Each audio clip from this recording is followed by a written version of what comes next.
kami dalam Yesus Tuhan kami, pagi hari ini kami buka hati kami untuk mendengarkan dan belajar firman Tuhan. Kami mohon Roh yang kudus ya Tuhan, memenuhi kami masing-masing dengan kuat kuasa-Mu, dengan roh hikmat dan pengertian, agar firman Tuhan yang kami dengar menguatkan kami, membangun kami, dan kami boleh hidup di dalam kebenaran-kebenaran firman. Berbicaralah kepada kami ya Bapa, kami siap mendengar. Di dalam nama Tuhan Yesus Kristus kami berdoa, haleluya, amin. Silakan duduk kembali. Saudara-saudara dikasih Tuhan, salam. Yang ada di rumah, Bapak Ibu, saudara-saudara, kita akan bersama-sama belajar firman Tuhan dengan judul hidup yang diberkati Tuhan. Ya, kita akan belajar bersama-sama dari kebenaran firman Tuhan dari kitab Ibrani pasal yang ke-13 ayat yang ke-5.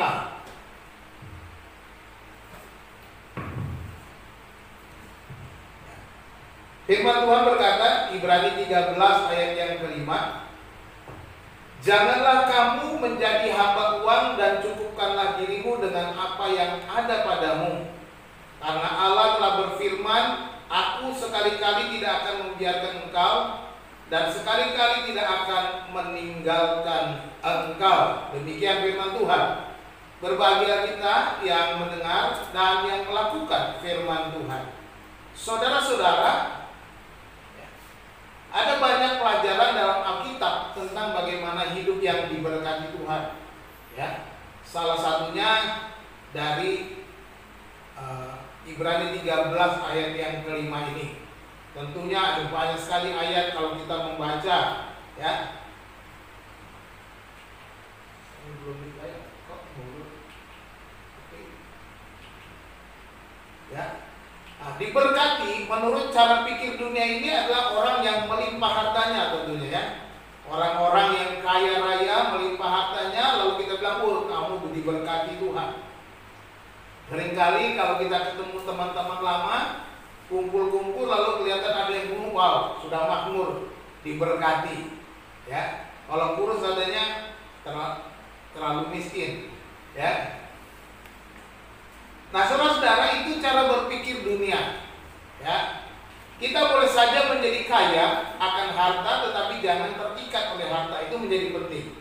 Bukan saya katakan tidak boleh menjadi kaya, tapi ingatlah kita tidak boleh terikat oleh harta kekayaan yang kita miliki. Nah, saudara-saudara, kita kan sebelum kita belajar firman Tuhan dari Ibrani 13 kita kupas bersama-sama. Kita melihat ada 7 perbedaan antara orang kaya dan orang yang sok kaya. Nah, 7 perbedaannya. Yang pertama,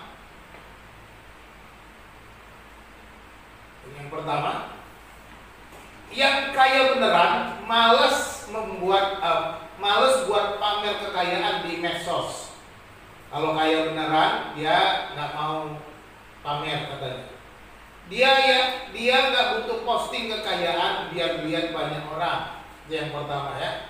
Orang kaya beneran, dia nggak butuh pamer. Itu orang kaya beneran.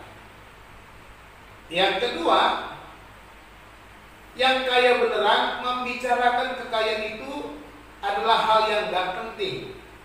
Nggak penting bagi mereka cerita-cerita soal kekayaannya. Tetapi yang sok kaya menunjukkan kekayaan melalui omongan itu keharusan. Jadi mereka ngomongin kekayaan, gue punya ini, gue punya itu. Itu sebenarnya orang sok kaya. Walaupun benar dia mungkin punya, atau mungkin punya juga ada yang mungkin kredit, ada segala macam. Tapi itu orang sok kaya. Hati-hati dengan orang sok kaya. Jangan jadi sok kaya. Yang ketiga, yang beneran kaya nggak akan obrolin barang mahal dengan orang yang bukan dari kalangannya. Jadi kalau nggak selevel nggak diomongin. Tapi yang sok kaya justru sebaliknya, dia ngomong aja kemana-mana. Ya, itu orang sok kaya supaya dilihat orang bahwa dia kaya, gitu ya. Kalau orang kaya yang selevel dia ngomong.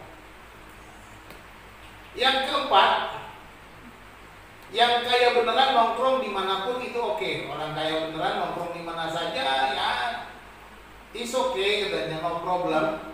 Tapi orang sok kaya, wow, dia gengsi, dia pengennya yang instagramable, wah, ya instagramable. Itu orang zaman sekarang pengennya di tempat-tempat yang kelihatan wow, keren, ya, mewah-mewah dan lain sebagainya. Padahal cuma numpang foto doang. Yang kelima, orang kaya beneran selalu tampil biasa-biasa saja. Orang kaya beneran nggak mau tampil macam-macam, aneh-aneh. Lihat itu, siapa itu fotonya, si Zuckerberg ya, Mark. Sedangkan yang sok kaya kebalikannya, tampilannya sok necis. Orang kaya tuh tampilannya sampai kaos oblong, pakai training, santai-santai, pakai sneaker sepatunya ya kan, atau sendal jepit. Seperti Bob Sadino almarhum pakai celana pendek kemana-mana, masuk mall ya celana pendek, santai aja. Ya. Yang keenam, orang yang sok kaya gampang sirik. Nah, kalau sok kaya dia gampang sirik. Ya, tetangganya punya dikit dia nggak mau kalah. Pengen. Kalau ada yang lebih kaya dari dia sirik. Kalau yang kaya beneran biasa-biasa aja, ya nggak mau sirik, karena dia udah kaya beneran. Yang ketujuh, yang sok kaya gampang tersinggung kalau ada yang tidak mengakui kayaan. Wow, tersinggung dia kalau ada yang nggak ngakui kayaan.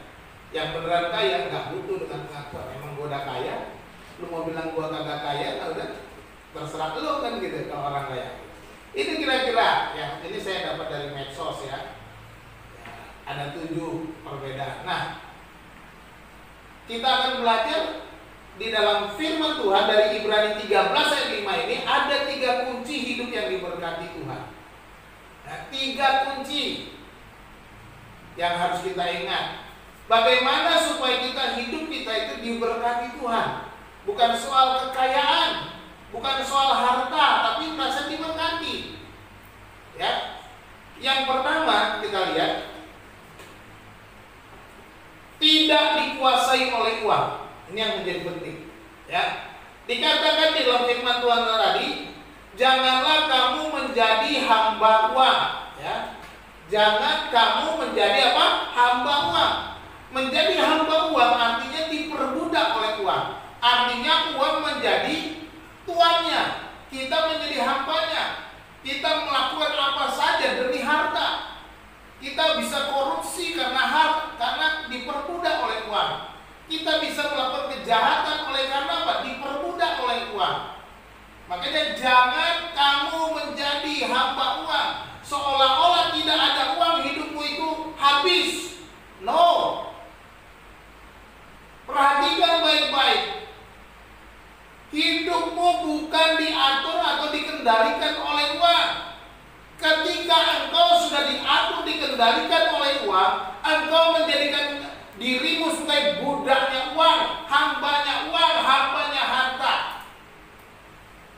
Kau boleh cari uang, cari harta yang banyak, tetapi engkau tidak boleh diperbudak olehnya, sehingga melakukan segala cara, menghalalkan semua cara hanya untuk memperkaya diri.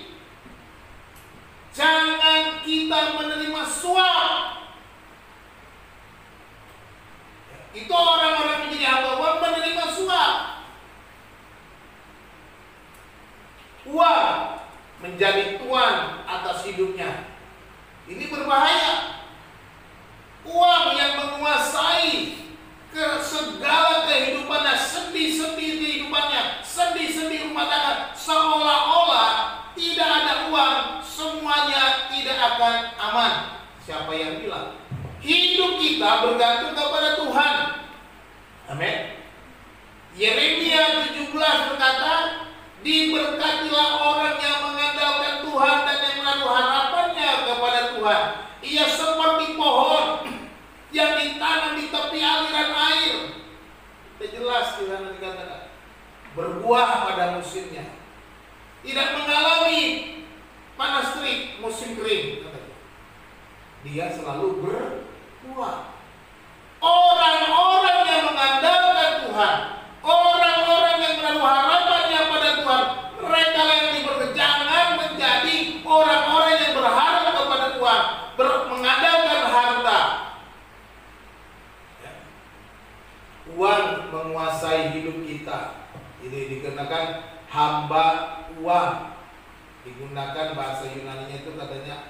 Afilaruros, ya. Ini dalam 1 Timotius pasal 3 ayat 3, Paulus mengingatkan Timotius supaya memilih pemimpin-pemimpin, pelayan-pelayan, penatua-penatua diaken. Janganlah, syaratnya itu adalah janganlah seorang hamba uang. Pengurus jemaat tidak boleh hamba uang. Kalau pengurus jemaat hamba uang, dia akan memperkaya dirinya, dia akan menyelewengkan pelayanannya untuk memperkaya diri. Ini pelajaran bagi hamba-hamba Tuhan, pelajaran bagi kita yang melayani pekerjaan Tuhan. Jangan menjadi hamba uang di syarat. Ketika kita menjadi seorang hamba uang, kita menempatkan diri kita sebagai budaknya uang, dan uang menjadi tuan kita. Kita bisa menghalalkan semua cara untuk mendapatkan uang.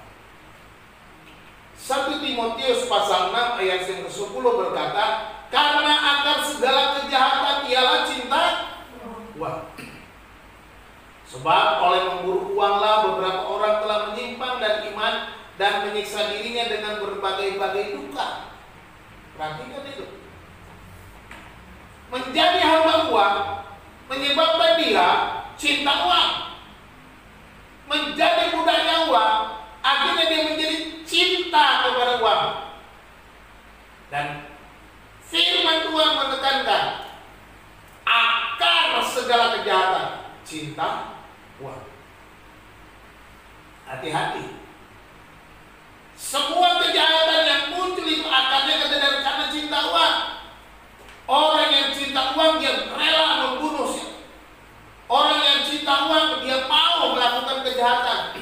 Orang yang cinta uang dia mau mencuri. Orang yang mencintai uang dia mau merampok. Orang yang mencintai uang dia mau korupsi. Orang yang mencintai uang dia melakukan apa saja yang penting dapat uang, sekalipun perbuatan itu salah. Ini yang harus kita waspadai. Ya, cinta uang itu akar segala kejahatan. Kita harus belajar dari hal-hal kecil. Anak-anak perlu perhatikan. Satu contoh. Waktu saya masih kecil, saya sering disuruh bapak saya ke warung membeli sesuatu. Ketika saya pulang setelah dari warung membeli sesuatu, ada uang kembalian. Saya tidak pernah mengambil uang kembalian yang diberikan bapak. Tapi saya katakan, Pak, ini kembaliannya. Ketika bapak saya bilang itu buat kamu, baru saya ambil. Tetapi ketika kita melakukan hal yang kecil, ambil aja tanpa ngomong, itu keliru. Kita belajar untuk mengambil yang bukan milik kita, karena kita tergiur. Saya punya uang, saya mau jajan. Kita sudah tergiur lebih dulu. Hati-hati. Ini sering kali terjadi dalam hidup. Kita belajar dari hal-hal yang kecil. Ketika kita di kantor, hai pegawai-pegawai yang bekerja di kantor, perhatikan baik-baik.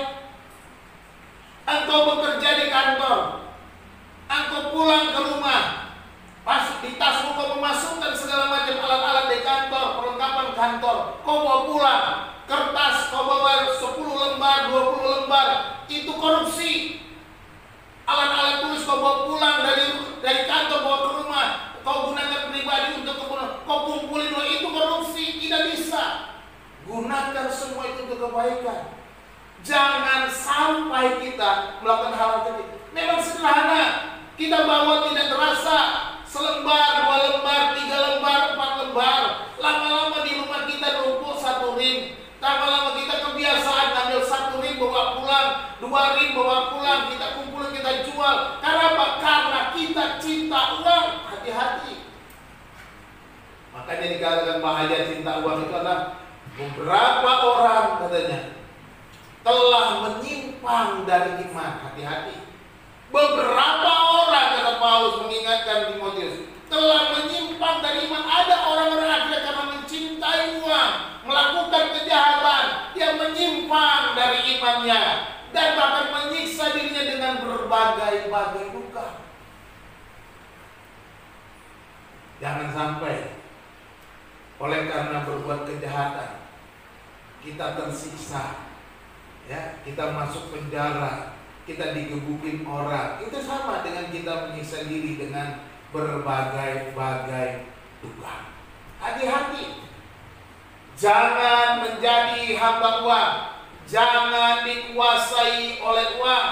Jangan kita menjadi budaknya uang. Kita melakukan apa yang uang mau. Jangan gitu. Ini peringatan. Orang yang diberkati Tuhan adalah orang yang tidak diperbudak oleh uang. Itu yang pertama yang kita ingat. Percuma kita punya harta banyak tetapi sebenarnya kita budaknya uang. Hidup kita tidak akan sejahtera. Hidup kita tidak akan damai. Tapi hidup kita penuh dengan kekacauan, tidak ada damai sejahtera. Kenapa? Karena berbagai-bagai duka, dosa ada dalam diri kita. Kita punya rasa bersalah kepada Tuhan, rasa bersalah kepada orang lain. Itu yang pertama. Jangan kita menjadi budak uang. Tidak dikuasai oleh uang. Yang kedua, orang yang diberkati Tuhan adalah orang yang merasa cukup dengan apa yang ada. Adik. Tuhan Yesus mengajarkan dalam doa Bapa kami, berikanlah kami makanan kami yang secukupnya. Yesus berkata, mengajarkan kalau kamu berdoa, berikanlah kami makanan kami yang secukupnya. Mintalah secukupnya. Tidak perlu berkelebihan. Minta cukup. Dan firman Tuhan juga berkata, berjanji bahwa Tuhan dapat melakukan melebihi dari apa yang kita doakan, dari apa yang kita pikirkan. Tuhan bisa memberikan itu. Nggak usah khawatir. Ini cukupkanlah. Maka dikatakan di sini, cukupkanlah dirimu dengan apa yang ada padamu. Ya, dikatakan. Jadi jangan hidup tamak. Jangan hidup besar pasak daripada tiang. Ini seringkali orang tidak mengendalikan dirinya. Dan karena dia diperbudak oleh uang, dia tidak mencukupkan dirinya dengan apa yang ada padanya. Sehingga hidupnya itu besar pasak daripada tiang. Semuanya mau dimiliki. Hati-hati. Jangan asal-asalan mau ingin ini, ingin itu, ingin dan sebagainya, menumpuk kekayaan, tetapi sebenarnya kita tidak mampu untuk itu. Kalau engkau mau kredit itu hati-hati. Hitung baik-baik kemampuanmu. Udah kredit ini, kredit itu, kredit anu juga. Orang-orang yang menggunakan kartu kredit jangan asal gesek-gesek. Ini dia kesalahan kita. Karena pengen ini, pengen itu, tidak mau cukupkan diri dengan apa yang ada, gesek sana, gesek. Tidak terasa, hutang menumpuk, besar pasak daripada tiang. Akhirnya ditagih-tagih orang, dipermalukan. Orang yang diberkati Tuhan, dikatakan firman Tuhan, cukupkanlah dirimu dengan apa yang ada padamu. Berkatalah cukup. Kendalikan hawa nafsu. Kendalikan semua keinginan-keinginan, terlebih keinginan daging. Ini bahaya. Keinginan daging jangan sampai menjadi penentu keputusan kita. Keinginan daging jangan sampai yang memutuskan untuk melakukan tindakan-tindakan kita. Hati-hati. Akhirnya bisa berbahaya. Akhirnya bisa kacau hidup. Cukupkanlah dirimu dengan apa yang ada padamu. Salah satu sifat manusia itu tidak pernah puas. Itu memang kita lihat. Manusia itu selalu merasa kurang dengan apa yang dimiliki. Gak pernah puas. Gak pernah merasa cukup. Tetapi kita dikatakan anak-anak Tuhan, saudara dan saya, orang-orang percaya, haruslah orang-orang yang mau merasa cukup dari apa yang Tuhan berikan. Cukupkan dengan apa yang ada pada Tuhan. Kasih kita seberapa dalam kehidupan kita, cukupkan itu. Perhatikan baik-baik. Tuhan kasih kita 5 juta sebulan, cukupkan dirimu dengan 5 juta itu. Atur dengan baik. Jangan merasa, wah ini kurang. Selama kita masih kurang, selama kita belum puas, dikasih 10 juta juga tidak akan cukup. Dikasih 100 juta juga kita tidak akan cukup, karena kita selalu menaikkan level gaya hidup. Itu berbahaya. Orang-orang yang menaikkan gaya hidupnya tidak akan pernah cukup. Jangan. 5 juta, jangan lupa kelola dengan baik. Jadi dikatakan cukupkanlah dirimu, itu artinya kita menguasai dengan apa yang ada padamu, artinya kita mengelola yang kita punya. Ya, perhatikan. Kita harus menguasai diri dan mengelola diri, mengelola milik kita yang kita punya. 5 juta, kelola dengan baik. Ya. Ingat baik-baik. Orang-orang yang mengelola dengan baik apa yang ada padanya pasti akan diberkati Tuhan lebih lagi. Amin. Karena firman Tuhan berkata apa? Barang siapa setia dalam perkara-perkara kecil, dia juga akan setia dalam perkara-perkara yang besar. Maka dia akan dipercaya perkara-perkara yang besar. Dalam perumpamaan Yesus tentang talenta, Yesus mengajarkan itu. Orang yang dipercaya 10 talenta, 5 talenta, 1 talenta, orang yang dipercaya dengan baik mengelola miliknya, dia akan dipercaya lebih banyak. Jadi ingat baik-baik. Jangan takut dengan apa yang engkau kelola itu semua seolah-olah. Tidak akan pernah kekurangan orang-orang yang takut akan Tuhan. Katakan amin. Bagaimana itu bisa terjadi? Ya, saya sebagai saksi, saya sebagai bukti bahwa Tuhan tidak pernah meninggalkan dan membiarkan kehidupan kami. Buana, kami akhir bulan ini harus menggaji karyawan, guru-guru. Buana bilang, bagaimana ini Pak, uang kita untuk bagian apa kita kurangi? Saya bilang, jangan coba-coba kurangi milik orang. Kita harus tetap memberi dalam situasi seperti ini. Mereka harus mendapatkan haknya seperti sedia, sesuai. Malah saya katakan, kalau memang harus susah, biar kita saja yang susah, kita yang tanggung susahnya. Saya katakan gitu kepada Bu Hani. Tapi apa yang terjadi? Nggak lama kemudian ada transferan. Nggak lama kemudian ada orang kirim berkat. Tuhan itu tidak buta. Tuhan itu tidak tutup mata terhadap kita yang sungguh-sungguh mau menjadi berkat. Seolah-olah kalau kami hitung keuangan kami kurang, minus.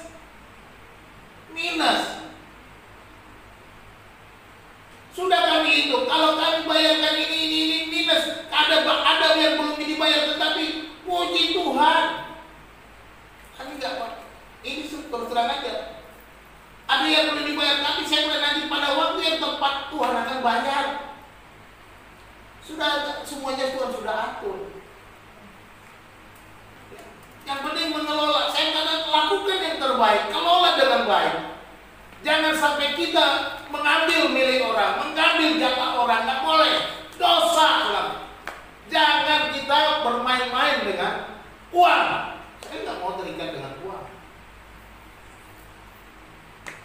Cukupkan dengan apa yang ada. Mujizat terjadi. Nah, kalau saya mengalami, saya percaya saudara dan saya, saudara-saudara semua yang percaya kepada Tuhan yang sama juga akan mengalami itu.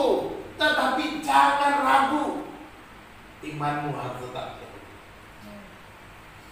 Ya. Ada cara Tuhan, ajaib. Kalau saya mengalami, saudara bisa mengalami. Karena kita sama anak-anak Tuhan, karena kita sama orang percaya, tidak ada bedanya, tidak ada status pendeta atau jemaat, itu tidak ada. Di hadapan Tuhan kita semua sama. Saya hanya pemberita firman, saya hanya bersaksi bagaimana Tuhan memelihara hidup saya. Saudara sama dengan saya, tidak ada beda. Saudara juga hamba-hamba Tuhan di hadapan Tuhan. Saudara bertanggung jawab mengelola yang Tuhan sudah percayakan kepada saudara. Kelola dengan baik, lakukan dengan apa yang ada padamu. Jangan takut, jangan lupa. Saya selalu mengingatkan, saya memang tidak memaksa saudara untuk memberi persepuluhan saudara. Tetapi ingat baik-baik, itu adalah tanggung jawab saudara dengan Tuhan, bukan saudara dengan saya. Itu yang pertama, jangan takut. Persepuluhanmu itu bagian Tuhan. Tuhan sudah perintahkan, lakukan saja dengan minimal 1/10. Bagaimana saudara bisa membeli seluruh hidup saudara? 1/10 aja berat, 1/10 aja saudara pikir untuk kepentingan saudara pikir. Bagaimana saudara mau naik dan tambah.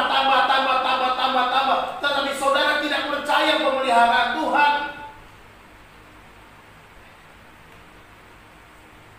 Bawalah seluruh persembahan persepuluhan itu ke rumah Tuhan.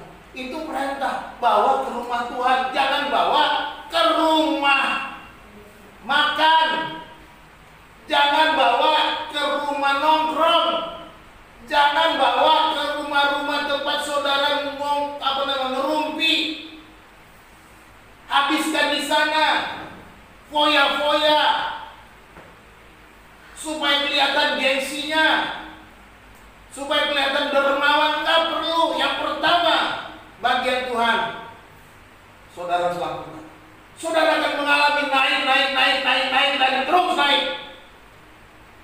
Saya saksinya, saya melakukannya sampai hari ini untuk melakukan memberi, dan saya tidak pernah ditinggalkan.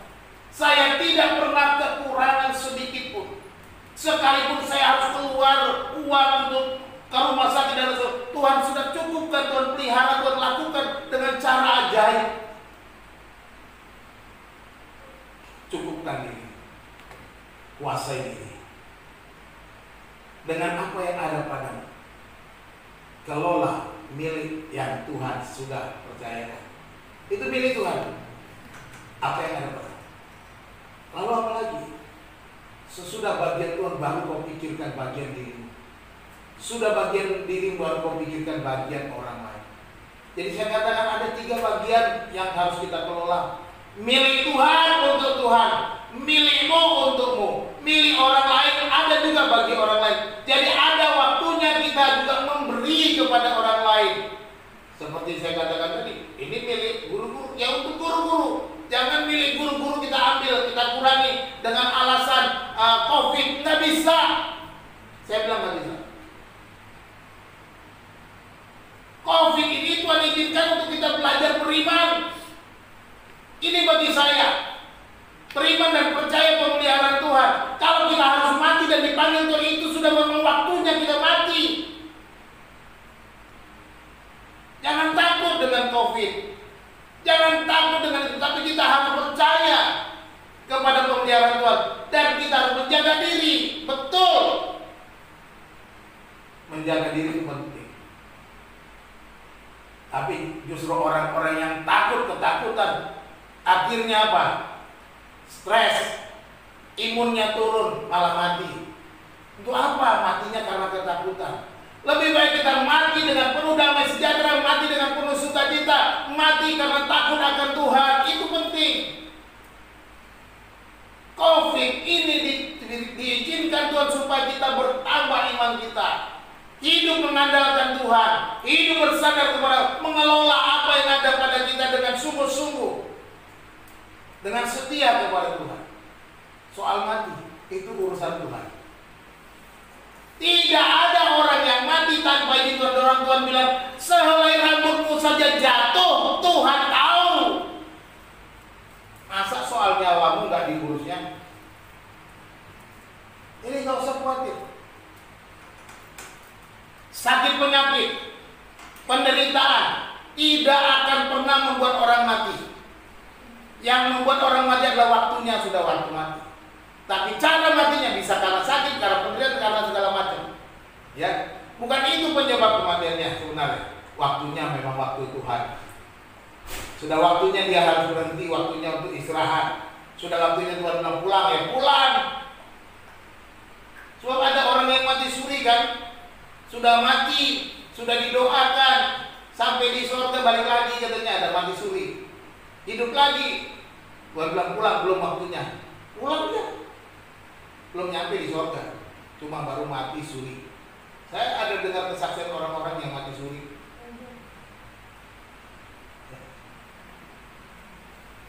Dan saya percaya waktunya belum. Bapak rohani saya salah satunya. Akhirnya mati umur berapa? Udah tua. Ya. Saya sudah menikah, sudah punya anak, baru dia mati. Bapak rohani saya.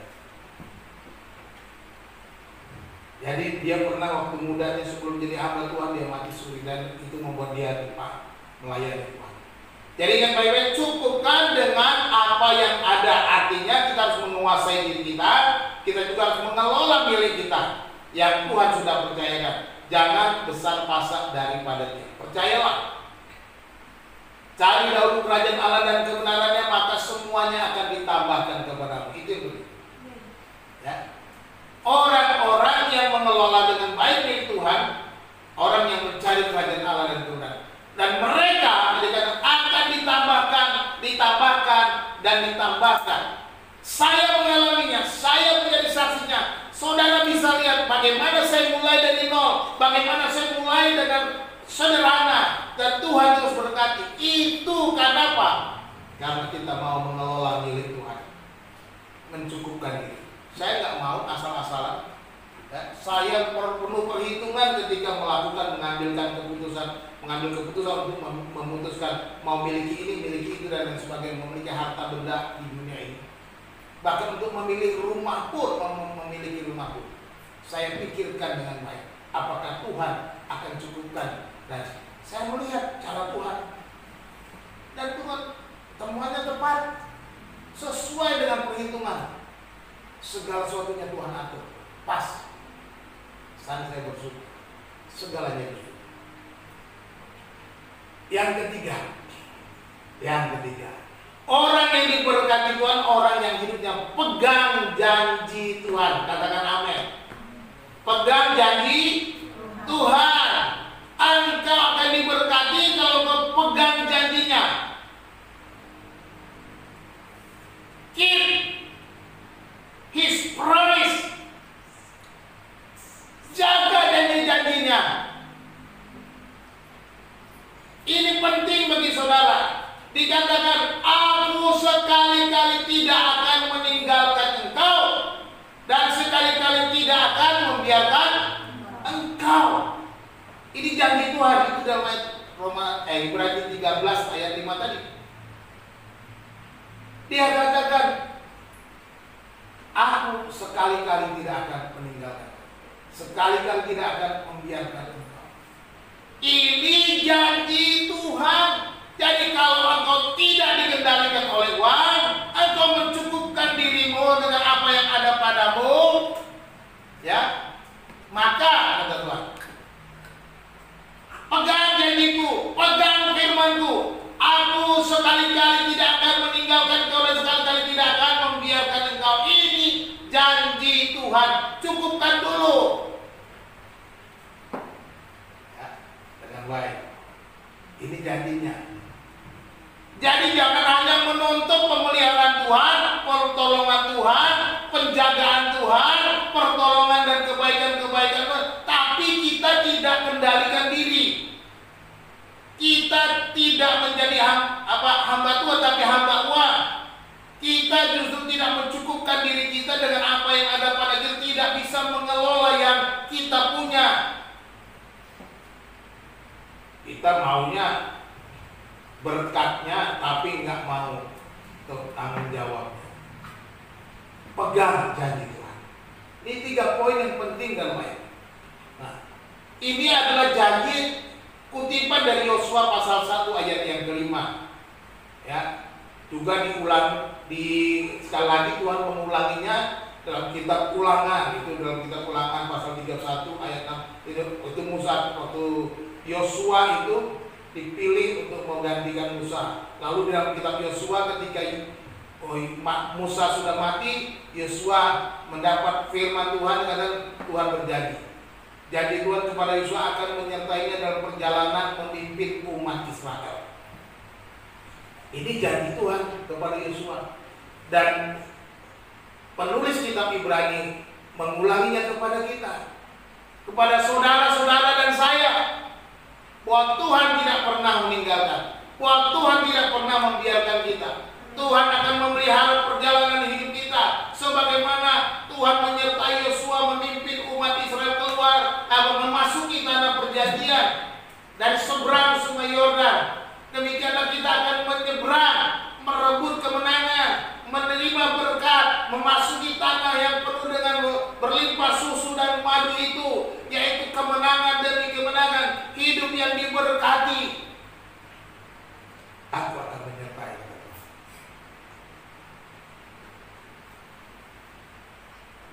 Saya katakan kepada Bu Hana dalam perjalanan hidup suatu kali di mobil kami, kalau dia cerita bagaimana Tuhan pelihara, Tuhan luar biasa baik yang memelihara kita. Saya bilang apa? Saya cuma percaya Mazmur 23 ini saya pegang teguh. Mazmur 23 itu memang betul-betul ada di dalam hidup saya. Saya nggak takut sedikit pun. Ya. Mazmur 23 itu saya pegang kuat.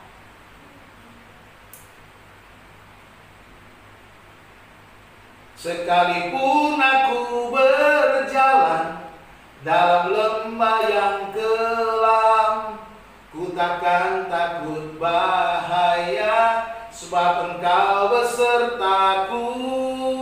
Biarlah gada dan tongkat-Mu yang menghiburkan aku, dan aku akan berdiam dalam rumah-Mu untuk selamanya. Sekalipun aku berjalan dalam lembah kekelaman, aku tidak takut bahaya. Ini aku pegang. Aku tidak hanya pegang bagian pertama, Tuhan adalah gembalaku, takkan kekurangan aku. Bukan hanya itu, bahkan aku percaya ketika aku melewati lembah-lembah kekelaman, ketika aku melewati kesulitan demi kesulitan, ketika aku melewati bayang-bayang maut, ketika aku menderita, ketika aku sakit, ketika aku tersiksa, aku percaya Dia menyertai aku, gadanya dan tongkatnya menghibur aku, dan Dia akan memberikan aku kemenangan pada waktunya. Ini aku percaya, sehingga aku gak pernah khawatir hidup. Orang mungkin takut dengan masa depan. Memang saya kadang-kala juga bisa berpikiran yang lain, bisa stres, bisa khawatir. Tetapi saya tidak mau dikuasai stres, dikuasai kekhawatiran, apalagi dikuasai dengan kekhawatiran terhadap hal-hal materi. Tidak. Ya. Seperti firman Tuhan, dengan telanjang aku datang, kata Ayub. Dengan telanjang juga aku akan kembali kepada Bapa. Ya, nggak usah pusing dengan segala hal. Apa yang kita punya gak akan kita bawa mati. Jadi orang percaya haruslah berpegang kepada firman Tuhan. Orang percaya, orang Kristen, orang yang percaya kepada Tuhan Yesus harus berpegang kepada firman-Nya. Jangan pegang yang lain, pegang janji-janji Tuhan. Saudara-saudara yang dengar firman Tuhan dimanapun, di rumah, di tempat ini, di YouTube dan lain sebagainya, dengar baik-baik, engkau harus pegang janji Tuhan. Itulah hidup yang diberkati. Hiduplah berdasarkan firman Tuhan, bukan berdasarkan keinginan-keinginan, tetapi berdasarkan firman Tuhan. Dalam Alkitab ada banyak janji pemeliharaan, ada banyak janji. Tuhan akan pelihara, Tuhan akan cukupkan. Banyak, Allah akan memenuhi segala keperluanmu menurut kekayaannya dalam Kristus Yesus. Ada. Ya. Ini ilustrasi seperti saya katakan tadi. Banyak kesulitan yang kami alami, tapi Tuhan pelihara itu. Ya. Seperti saya sudah saksikan tadi, luar biasa, ajaib Tuhan. Enggak pernah diduga, enggak pernah disangka. Dalam kekurangan, dan Tuhan akan tambah, dan tambah. Saudara-saudara, Sebenarnya hari ini saya mau bagi-bagi makanan untuk jemaat yang datang, tapi gak ada yang datang. Abner, berarti Abner yang dapat hari ini. Ya, ada berkat Tuhan akan dibagikan oleh Bu Hana, yang kami juga dapat, kami mau bagi. Tapi inilah kadang-kadang kita khawatir, wah begini dan begitu, kita takut. Bagaimana, apakah semuanya cukup atau tidak? Jadi ingat baik-baik. Yang pertama, jangan jadi hamba uang. Yang kedua, mencukupkan diri dengan apa yang ada. Yang ketiga, pegang janji Tuhan. Ini penting, inilah orang yang diberkati Tuhan. Inilah kunci hidup yang berkemenangan, hidup yang diberkati. Di dalam Ibrani 13 ayat 5 ini, pegang janji-janji Tuhan. Saya pegang janji Tuhan dan saya mengalaminya dan saya menjadi saksinya. Kalau saya mengalami, saya percaya saudara juga bisa mengalami hal yang sama. Saudara juga bisa lebih lagi, naik lagi, naik lagi. Berkatmu akan terus melimpah. Anak-anak saya, ingat baik-baik, camkan baik-baik. Jangan mengandalkan uang, mengandalkan harta. Andalkan Tuhan. Tuhan akan memberkati engkau. Tuhan akan pelihara, Tuhan akan tambahkan. Jangan takut. Kelola yang Tuhan berikan. Kalau engkau sudah menjadi orang yang dipakai Tuhan, diberkati dengan harta, ingat baik-baik bahwa hartamu bukan untuk dirimu sendiri. Pertama, ada bagian Tuhan. Jangan lupa bagian Tuhan. Kedua, ada milikmu, ada bagian kamu untuk kamu makan, untuk kamu minum, untuk kamu beli pakaian, untuk kamu keperluan-keperluan. Ada. Tuhan akan sediakan. Yang ketiga, ada bagian orang lain yang kau harus berbagi, kau harus perhatikan. Engkau harus melakukannya. Jadi ketika engkau diberikan Tuhan, diberkati Tuhan dengan harta melimpah, tiga ini harus ingat baik-baik. Seumur hidup, lakukan itu. Engkau tidak akan pernah kekurangan. Tetapi engkau akan melihat cara Tuhan memberkati engkau, mujizat Tuhan terjadi hari lepas hari dan memelihara hidupmu. Dan engkau akan melihat janji Tuhan itu digenapi. Amin. Anda ingin hidup diberkati? Ya, tentu jawabannya kita ingin diberkati, ya. Tidak ada orang yang tidak ingin diberkati. Apakah saudara berprinsip bahwa harta atau uang adalah tanda hidup diberkati? Sekarang kita mau katakan no. Uang bukan tanda bahwa kita diberkati. Bukan tanda uang. Itu hanya cara Tuhan memberkati. Diberkati adalah ketika Anda terpelihara oleh Tuhan di masa kini dan di masa depan. Itu aja. Orang yang diberkati adalah orang yang dipelihara Tuhan. Pemeliharaannya macam-macam. Tuhan akan pelihara hidup kita. Jadi oleh sebab itu nikmatilah setiap berkat Tuhan yang disediakannya. Nikmati itu dengan mengelola dengan baik. Ya. Kita ingat baik, kita di sini dipercaya Tuhan menjadi manajer-manajernya Tuhan, menjadi pengelola-pengelola segala milik Tuhan. Ini yang dipercayakan kepada kita. Jadilah manajer yang benar, jangan korupsi.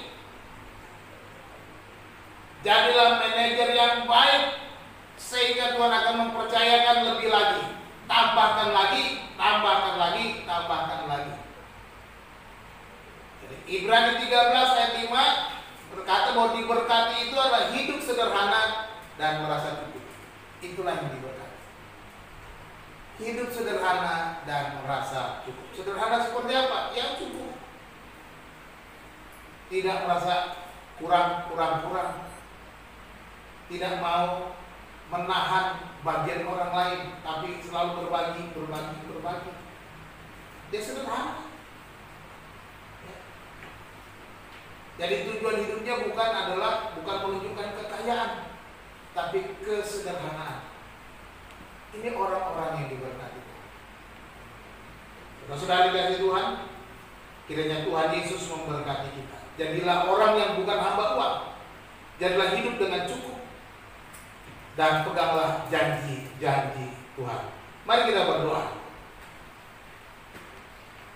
Allah Bapa kami yang di sorga, terima kasih kami sudah mendengarkan firman Tuhan. Terpujilah nama-Mu ya Tuhan. Kami boleh belajar bagaimana hidup yang diberkati oleh Tuhan menurut Ibrani 13 ayat 5. Agar kami tidak menjadi hamba uang, agar kami mencukupkan diri dengan apa yang ada pada kami, dan juga agar kami pegang janji-janji Tuhan, bahwa Tuhan akan pelihara, Tuhan akan menjaga, Tuhan akan mencukupkan apa yang kami butuhkan. Tuhan, terima kasih untuk kebenaran firman. Berkatilah setiap pendengar yang ada di ruangan ini, yang ada di rumah-rumah, dimanapun ya Tuhan, pada saat mendengar, pada pagi, siang, sore, atau malam, pada waktu mereka mendengar lewat kebenaran-kebenaran firman Tuhan. Tuhan berkati supaya nama Tuhan dipuji, dipermuliakan. Terima kasih Bapa di surga, kami mengucap syukur untuk firman Tuhan yang menguatkan kami. Jadikan kami pemenang, jadikan kami pengelola-pengelola yang bertanggung jawab untuk kemuliaan nama. Terpujilah Tuhan, hamba-Mu berhenti berbicara ya Bapa. Roh Kudus, biarlah Engkau, Allah Roh Kudus, Engkau berbicara terus-menerus pada kami. Hari demi hari ketika kami berhenti keluar dari ruangan ini, ketika kami selesai mendengar firman Tuhan, Roh Kudus itu mengerjakannya di hati kami, supaya kami menjadi pengelola yang baik dari setiap perkara. Terima kasih Tuhan, kami ucap syukur di dalam nama Tuhan Yesus Kristus. Haleluya. Amin.